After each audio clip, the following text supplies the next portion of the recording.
नमस्कार, news take के Y factor में आपका स्वागत है। मैं हूं योगेश मिश्र। भारत के उत्तरी इलाके में किसी भी नेता से मिलने वाले मिडिल क्लास से ऊपर के आदमी की एक सिफारिश यह जरूर होती है कि उसे लाइसेंस मिल जाए किसी भी हथियार का। यानी हथियार का लाइसेंस पाना उसके लिए एक बहुत ज़रूरी और अहम मुद्दा होता है। लेकिन अगर हम अमेरिका की बात करें तो लाइसेंस लेना वहाँ बिल्कुल ज़रूरी नहीं माना जाता है आर्म्स खरीदने के लिए। यही नहीं, अमेरिका का सबसे बड़ा नरसंहार टेक्सास में हुआ, जहाँ स्कूल में 21 लोगों की हत्या कर दी गई।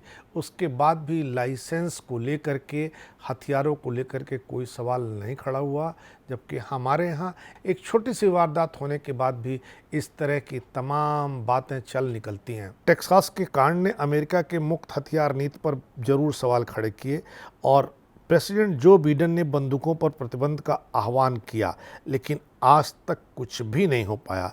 दरअसल अमेरिका में बंदूकों पर प्रतिबंध लगाना वहां के राष्ट्रपति के बूते से भी बाहर है। अमेरिकी लोगों को यह आज़ादी उनके जीवन अधिकार से जुड़ी हुई आज़ादी की तरह मिली हुई है।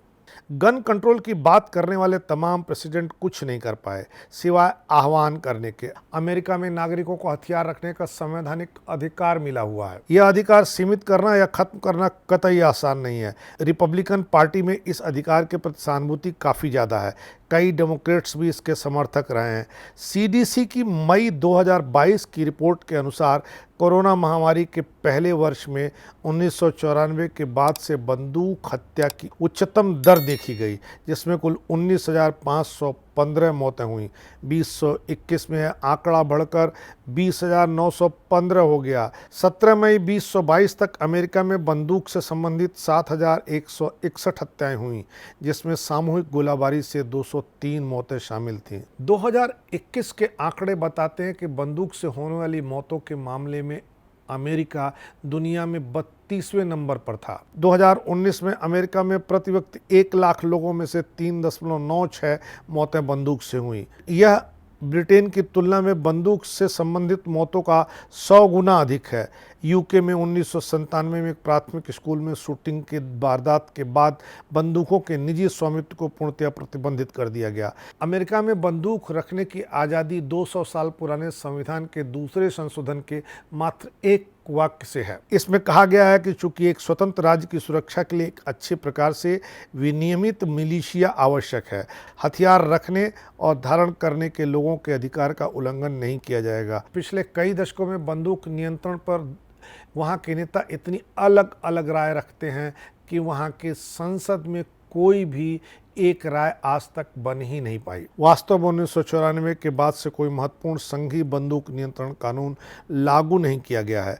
94 में राष्ट्रपति बिल क्लिंटन ने हिंसक अपराध नियंत्रण और कानून प्रवर्तन अधिनियम पर हस्ताक्षर किए थे, जिसे लोकप्रिय रूप से असॉल्ट हथियार प्रतिबंध के रूप में जाना जाता है। लेकिन यह प्रतिबंध 2004 में समाप्त हो गया, पर इसे नवीनीकृत करने की कोई कोशिश हाउस में किसी भी दल की तरफ से हुई ही नहीं।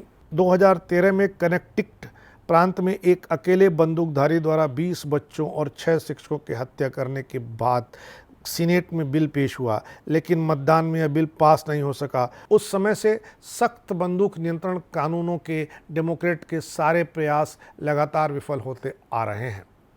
अमेरिका में नेशनल राइफल एसोसिएशन बंदूक रखने की निजी आज़ादी का सबसे बड़ा समर्थक संगठन है। एनआरए को हथियार निर्माताओं का बड़ा समर्थन है और ये राजनीतिक रूप से ज़बरदस्त लॉबिंग करते हैं कि लोगों की बंदूक खरीदने व रखने की आज़ादी में जरा भी कमी न होने पाए।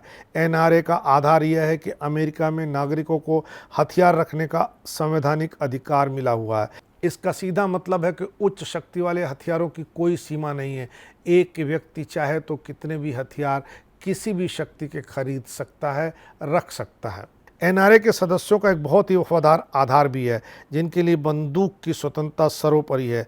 नियामकों की तुलना में बंदूक मालिकों के बीच जुनून बहुत ज़्यादा रहता है। वर्षों से बंदूक की आसान पहुंच को रोकने के प्रयास किए गए हैं, लेकिन वे ज़्यादातर मामूली ही रहे हैं। 1930 के दशक में राष्ट्रीय आग्नेयास्त्र अधिनियम नली काटी गई। शॉटगन के उपयोग पर अंकुश लगाने का एक शुरुआती प्रयास था। पहले तो इतनी आज़ादी थी कि लोग डाक द्वारा बंदूकें खरीद और मंगा सकते थे, लेकिन राष्ट्रपति केनेडी की हत्या के बाद इस पर प्रतिबंध लगा दिया गया। 1993 में राष्ट्रपति बिल क्लिंटन ने ब्रैडी बिल पर हस्ताक्षर किए, जिसके तहत लाइसेंस प्राप्त डीलरों के लिए यह जरूरी बना दिया गया कि उन्हें बंदूक के खरीदारों के लिए उनकी पृष्ठभूमि की जांच करनी होगी।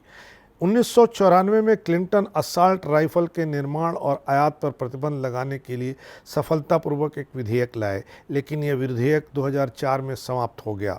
अमेरिका में बंदूक के स्वामित्व की लंबी परंपरा है, जो सरकार के प्रति अविश्वास की विचारधारा और व्यक्तिवाद में विश्वास के साथ मिली जुली है। इसके अलावा बंदूक के साथ अमेरिका का प्रेम उस समय से जुड़ा हुआ है जब एक मिली जुली सेना के रूप में अमेरिका एक देश के रूप में विकसित हो रहा था। सीमा पर फ्रांसीसी, स्पेनिश और मूल रेड इंडियंस से खतरे का मतलब था कि अमेरिका शुरू से ही एक ऐसा समाज था जो सशस्त्र आबादी पर बहुत अधिक निर्भर था। समय के साथ बंदूक का स्वामित्व अमेरिकी पहचान के एक विशेष ब्रांड के साथ जुड़ गया, जो सरकार से स्वतंत्रता, कड़क पर्सनालिटी और निजी स्वतंत्रता की उदारवादी धारणाओं को महिमामंडित करता है। दरअसल मूल रूप से अमेरिका के पास शुरू में आंतरिक और बाहरी रक्षा के संगठनात्मक ढांचे के रूप में निजी तौर पर लड़ने में सक्षम मिलिशिया ही थी।